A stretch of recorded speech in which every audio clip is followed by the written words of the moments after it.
An American man has vanished, and his family fears he's being held captive in Venezuela. 37-year-old Lucas Hunter was on a solo adventure, motorcycling and kite surfing along Colombia's northern coast, when he sent his sister a chilling message. He had been kidnapped, abducted by Venezuelan military forces, and taken across the border. That was over 2 months ago, and his family hasn't heard from him since. Now they're fighting to bring him home. I'll walk you through the details. For Law and Crime News, I'm Kennedi Walker. Lucas Hunter is an avid kite surfer and outdoor enthusiast. He and his sister Sophie had planned a trip to Colombia to explore and ride the waves together. But when Sophie got sick and couldn't go, Lucas decided to continue the trip alone. It was supposed to last just 2.5 weeks. But January 7th, 2025 was the last time anyone heard from him. Lucas was reportedly riding his motorcycle through a Colombian town near the Venezuelan border. When he realized how close he was, he turned around. But before he could leave, Venezuelan border agents allegedly crossed into Colombia, detained him, and forced him across the border. At 1:30 p.m. Colombia time, Lucas sent a desperate voice note to Sophie saying he had been, quote, caught by the Venezuelans, and 4 hours have passed since I've been here. I think they want to let me go, but I have the police, the military that are asking me lots of questions, and I think I'll get to the end of things. The next morning at 9 a.m., he sent a second message saying, quote, I am still in the same place. There is immigration police involved. They did a report with all the details where it is written that I had no intent to enter the country, and when I saw the border, I reversed, but the military people told me to come forward. Some people are telling me I will be questioned for 3 days. I assumed it is in Caracas. Others say that we'll see later today, so now I'm waiting for the authorization to leave. That was the last anyone heard from Lucas. His family has spent the last several months searching for answers, pleading for help, and demanding action. But so far, they've allegedly been met with silence. According to Reuters, Lucas is one of at least 9 Americans who are currently classified as wrongfully detained in Venezuela. His family has been working with the U.S. government, desperately trying to bring him home. Now, with his case officially deemed a wrongful detention, it has been transferred to the Office of the U.S. Presidential Envoy for Hostage Affairs. Now, this is significant. It means the U.S. government now has more resources and tools to negotiate Lucas's release. But for his family, every day without answers is another day of uncertainty and fear. And joining me today is Lucas's sister, Sophie. Sophie, thank you for coming on today. First, can you tell me about your brother? What kind of person is Lucas, and what was he looking forward to on this trip? First of all, thank you so much for having me on the show. It's a great opportunity to raise the profile of Lucas. So Lucas, he's a 37-year-old American citizen.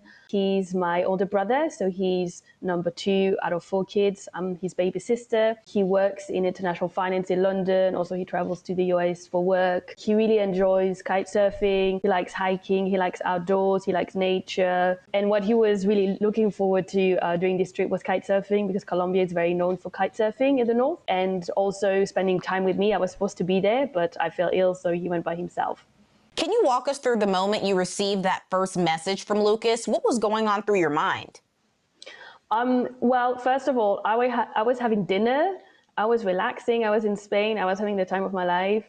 And then I received his message, but I mean, we were supposed to be together during this trip. So we were in constant communication, saying, this is a good spot because I had been to Colombia before. So I thought, okay, it's a new pin location. It's a new message. Let me listen to it. And then I listened and I immediately understood, because he's my older brother and I heard his voice. And literally the first words he said, it was, I don't want to freak you out. But for me, there was a signal that he was scared. So I immediately went into action mode and I said, okay, there's a big problem. So I immediately called the US Embassy. I told him, if you have service network, send me evidence of where you are, send me pictures, tell me what's going on. I want to know as much as, I can to help you. And Lucas mentioned being questioned by Venezuelan authorities. Tell me more about just the fear that you instantly heard in his voice. So he sent me 2 voice notes. The first one, that's when he started and he said, I don't want to freak you out. I've been here for 4 hours. I was riding my scooter. I got a bit lost. I saw a checkpoint from far. He doesn't speak Spanish, so he couldn't understand what was written. And then I reversed and I got grabbed. This is why he used the word. I got grabbed by Venezuelan military forces. They kidnapped me, took me across the border. I'm detained. I don't understand what's going on. So that's what he had told me in the first voice note. 24 hours later, he sent me another voice note, and he said, still at the same pin location, still in Venezuela. They are writing a report to say that I had no intention to cross, although I was in Colombia, and I should be let go quite soon, or maybe I'll be questioned for 2 days, but it should be okay. And he sounded way more relaxed, but I wasn't relaxed. Right, right. I can only imagine, what's going on through your mind when you're getting these voice messages. But walk us through the steps you and your family have taken to try to bring Lucas home. Have you received any official communication from the Venezuelan government? So we have not received any communication from the Venezuelan authorities. So first thing I did, I called the emergency line of the U.S. Embassy in Bogota, because there's no U.S. Embassy in Caracas.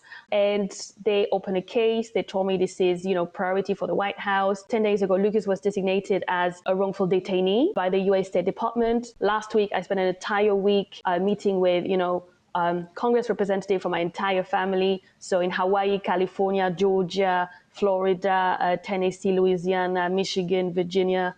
I also met with the U.S. State Department. I met with the acting SPIHA, the special presidential envoy. And I came out of this week feeling very positive, because everyone just, they just want to get Lucas home. He's top priority. He's really on the list up there. So I have full confidence that this administration will bring him back. And now that Lucas has been classified as wrongfully detained, what does that mean for your family specifically?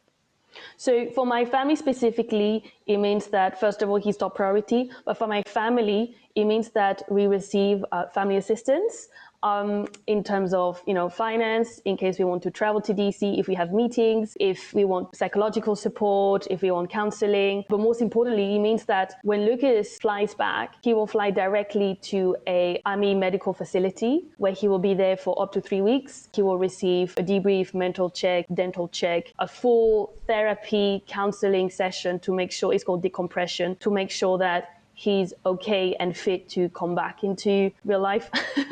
And also we have a case officer. So now I'm in, daily contact with this person. And I met the whole team last week. And it was really incredible to be in that room, to be honest, to be with all these senior officials from consular affairs, the case officer, family assistants. They want to interview my family to understand how is Lucas. So it's not only about making sure that he gets out, it's also when he's out, how he can reintegrate his life. So he will be supported throughout, which I think is incredible. And speaking of just counseling and therapy services, not just for Lucas, but for the family as well, I cannot imagine what your family is going through. Just, just these few months of not really being able to know where Lucas is, not being able to hear his voice. Can you just go more into that? Like, I know you've been doing the best that you can and meeting with government officials, but at the end of the day, how are you feeling just knowing that you don't know how your brother is? Well, it has been quite difficult because he's, we're extremely close as siblings. So every day I have reminders of, oh my God, this is one thing he liked and, he would like, and we would do together. So it's a bit difficult. I am receiving counseling, but I would say, and my mom is praying a lot. She's very religious. So she has this prayer group, each family member is trying to deal with it in a different way, which is quite beautiful. But I would say what I found very inspiring, in these very dark times, is to see the outpour of love and support for Lucas from family members I haven't met or interacted with, or I was estranged, with his childhood friends, his ex-colleagues, his ex-bosses, all this outpour of love for Lucas, this kind of fan community for Lucas. And this is really lifting me up and making sure that I have the energy to stand up every day and say, yes, I'm going to try to bring him home. So I think this is very beautiful, and I'm very happy. We kind of, we're together as a family, and I met an auntie I had, never met before, and my great auntie as well, who's still alive. And so it's really beautiful in a way. I'm so glad to hear that you've been able to get that support that you desperately need during this time. We know that there are reportedly at least 9 Americans wrongfully detained in Venezuela. Have you connected with any other families going through the same thing? Well, it is quite difficult to know actually who is still detained. And I have connected with one family, but we have to do so much. It is very, very difficult. So I haven't really connected with the other families. It's very difficult to, deal with it as a family already. So I have so much energy I can to deal with it. But once they're out, I'm sure, I will meet the other families and we will hug all together. But currently it's, yes, it is a very stressful time. So focusing on Lucas. What would you say to Lucas right now if you knew that he could hear you? I would say that he needs to stay strong. He needs to stay fit, optimistic, that he will be out soon and that his family is doing everything we can to bring him home. So his only duty is to stay mentally focused and optimistic. I know you've been working with a lot of government officials. Is there any timeline that they've given you? Any idea on when Lucas could potentially come home? No, there is no timeline. It's kind of very difficult political situation, and I don't really know much about this. But what they've told me is that they're really working day and night to make sure that this day can happen very soon. But I don't have a magic date. I wish I had. I could get ready, but I have to be ready every day. Right, and I'm hoping that day definitely comes soon. Yeah. Lastly, Sophie, what can people do to help? So I would say we are supported a lot as a family, but in case people want to help the family, they can really sign up on the website, freelucas.com, and sign up. And then every week we do, calls for action to amplify the case, either to reach out to your representatives or to tweet or to, post on Instagram. So I would really encourage people to just sign up on the website and just pray for Lucas. Thank you so much, Sophie. We definitely will be praying for Lucas. Thank you so much. I'm also joined by Meg Strickler, a criminal defense attorney who specializes in international extradition. Meg, thank you so much for coming on today. Thank you for having me. So can you walk us through how international extradition works and what factors determine whether a country will hand someone over? It's just like between states. We have 50 United States, but then also between countries. Most of the countries in all of the globe we have extradition treaties with. There are a select few that don't. And whenever you watch, some movies, you'll see they're moving to those countries to avoid extradition. But today, in this day and age, it's difficult for us to even hide in the far corners of the globe because of technology, and more importantly, all the different countries that do work with the United States. And why I'm mentioning all that is that there's a red notice that gets put on Interpol that says, hey, we want this guy. So even if you go to a specific country that doesn't have extradition and then you try to cross into another country, then you get picked up. And then to answer your question about the procedure, it is just like the states. There are different things where we have to ask for a warrant from the country. The country then looks at the crime that they're charging them with. And if it's murder, for example, those crimes are usually charged the same globally, and there's going to be no issue. If it's politically motivated, then that's different. And therein lies some issues where someone would fight extradition and not go back to the country that is at issue. In cases like Lucas Hunter's, where he was allegedly taken across the border, how does that impact the legal process? Well, what's problematic here, and is really hard to digest, truth be told, is that when human beings, you, me, people, are just living their lives and then get swept up in the political turmoil. And that's what happened here. Now, some will argue that he made some mistakes by being so close to the border of Venezuela. That's victim shaming, truth be told. But some would argue that don't go to a country that has some volatility at this stage. And we all have our phones these days will tell us where we are. He was in northern Colombia, and, Venezuela's been problematic and having some issues since from a long time. In my lifetime, there's been some volatilities, mainly because of the oil. What role does the U.S. government play in negotiating for the release of wrongfully detained citizens? Well, again, what's really problematic today, right now, is the United States has gotten some Americans that were wrongfully detained in Venezuela, they were freed. It's very volatile right there. There's been some issues with the president not really being the president. Most countries don't recognize him as a president. So you have all of those things mixed in with this poor gentleman who's out there kite surfing and riding his motorcycle and gets wrongfully detained. So what I started this off with, we're just human beings, and he got swept up into a large issue. Are there any kind of agreements that exist between the United States and Venezuela regarding extradition? There are, and that's why, and remember that the key issue here, he's been detained, but has he been arrested? There's a difference. And I think that's opaque. It's gray. It's not clear. You know, the family is saying he was taken, which I do think is the truth. But is Venezuela arguing he broke some sort of rule and tried to enter the country illegally? Then that's a criminal charge. Do you see the issue here? Extradition is meant to be dealing with somebody who's been arrested. And then it becomes political if Venezuela is saying he was arrested because he tried to come into our country illegally. And then the family's saying, and probably Mr. Hunter himself is like, no, I wasn't even coming close. I came to the border crossing and turned back around. I never tried to enter. And therein lies wasn't an arrest, which then would kick in the extradition treaties. Or is this more a diplomatic issue where Marco Rubio has to say, look, you have my guy. There are many Americans who are detained wrongfully in various countries, and that's diplomacy to get them back. And I guess that kind of brings me into my next question about what are just some of the biggest legal challenges families face when trying to bring home a detained loved one from another country? Well, with respect for extradition, it's a little bit easier. So if you're arrested, and let's just pick, any country that's got extradition, you would go to that embassy, okay? And you'd say, look, you'd call, like if I was here in America, I'd say, look, my son was arrested in country X, okay? And then the embassy has lawyers who are on a list. It says, go, here's a list of lawyers who help in this country. They'll help facilitate the return of your loved one. Okay. There is nobody in the embassy in Venezuela. They were sent home a while back. So again, this particular country is what's problematic today. And that's not unique to just Venezuela, but today it's more problematic because you have all of these like different things mixing it up, which makes it more complex and more problematic and really scary, truth be told, for the family.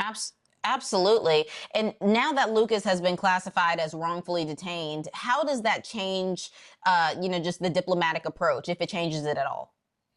Well, I think, and I didn't catch the when he was termed that, but I do know that the government, Marco Rubio, the United States government, is working hard to facilitate their return and had just got some of them returned. There were 9 Americans and I think 6 or so. And so some have been returned. So that seems like a small number, but not to the families. But what would be the most beneficial is that we don't go and arrest anybody here in the United States and deport them. And in Los Angeles, a couple was just arrested for being here for 2 years, and they just got arrested now. I'm not trying to say anything about any of the facts here, but I just think that nothing's happening in a vacuum. And this whole issue with these Americans is that it's being wrapped up into a larger political issue. And therein lies all the muddy aspects of trying to get them returned home safely and soon. But based on what we know, is there any legal justification for Venezuela holding Lucas, or does this appear to be a wrongful detention, in your professional opinion? In my opinion, there's no legal reason they should have them there. But I would think Venezuela is saying something else, and I don't know what they could say. But they could perhaps say, we thought he was a spy. I'm trying to not be funny, but it sounds funny. Or we thought he was trying to enter in surreptitiously. We thought he might have something on him. And when he saw the border, he turned around. He acted suspicious. I don't have specific thoughts on what he would say, what they are saying, but I can tell you historically, that's what they're saying. What are some of the common legal tactics used by foreign governments when detaining U.S. citizens?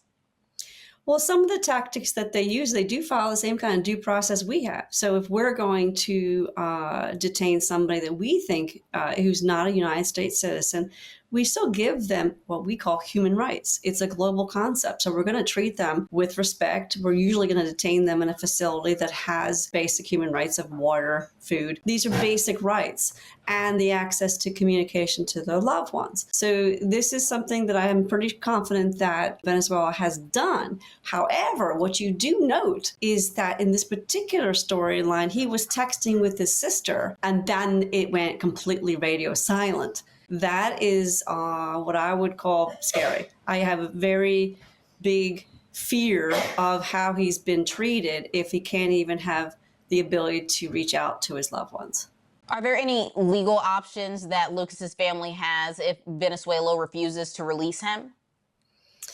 My guess is just going through the diplomatic channels. And truth be told, I really want to commend them. They are using the media for what the media is meant for, which is getting the word out, getting the humane part of this. They have a webpage set up, the family has, and it really kind of humanizes exactly what he was doing there, who he is, how it looks there, how it looks at the checkpoint. And, the only counter arguments that I would ever come up with is you shouldn't have been anywhere near that to begin with. We all knew Venezuela is volatile right now.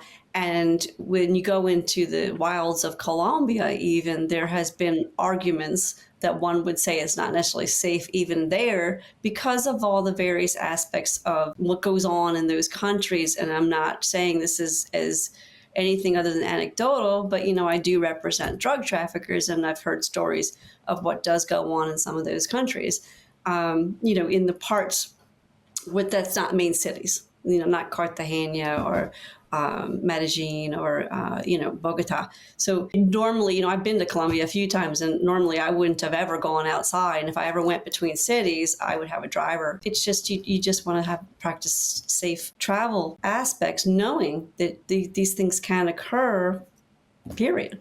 Just period. And we know Lucas's case is now being handled by the U.S. Presidential Envoy for Hostage Affairs. What Yes. kind of leverage does that office have? Well, it has more leverage, and that's, again, I think why media helped here.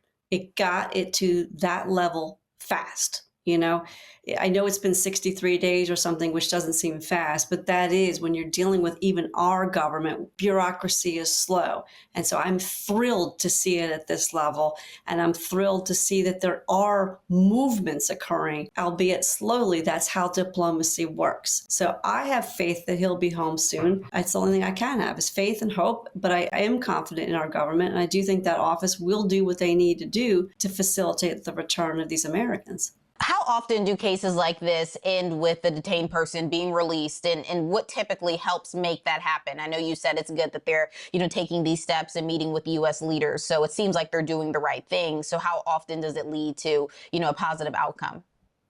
Well, again, I think that's fate. I do think there are, wrongdoers and negative people where things could just go south out of nowhere. So when you have that possibility, but more often than not, people are returned and it does end well. These months that he will have been in whatever confinement he's in, we will have been traumatized for it, because even if you're in any jail, I don't care where you are, it's traumatizing. Even for 5 minutes, this has been 60 some days. So he will have been traumatized no matter how you look at it, and the other Americans as well.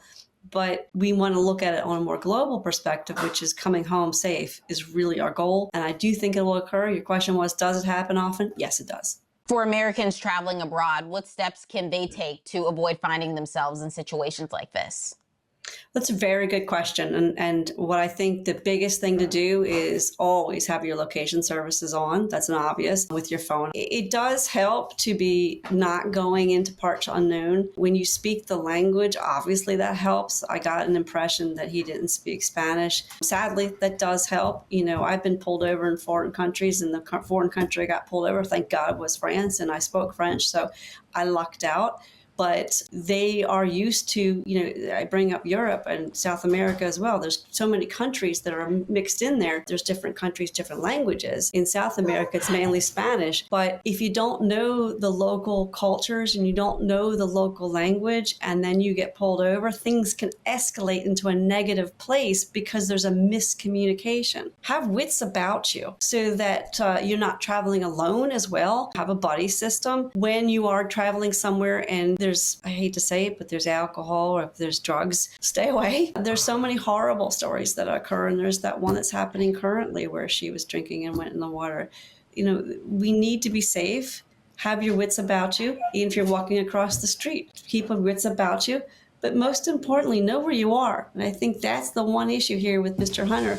He didn't know how close he was to the border. Well, hopefully people heed this advice, and this is a story that we will definitely be watching and following along. Thank you so much, Meg, for coming on today. Of course. Thank you for having me. According to Reuters, Special Envoy Richard Grenell announced that he secured the release of 6 Americans after he met with Venezuelan President Nicolas Maduro. Lucas's family is hopeful that Lucas will be included in the next release. For Law and Crime, I'm Kennedi Walker.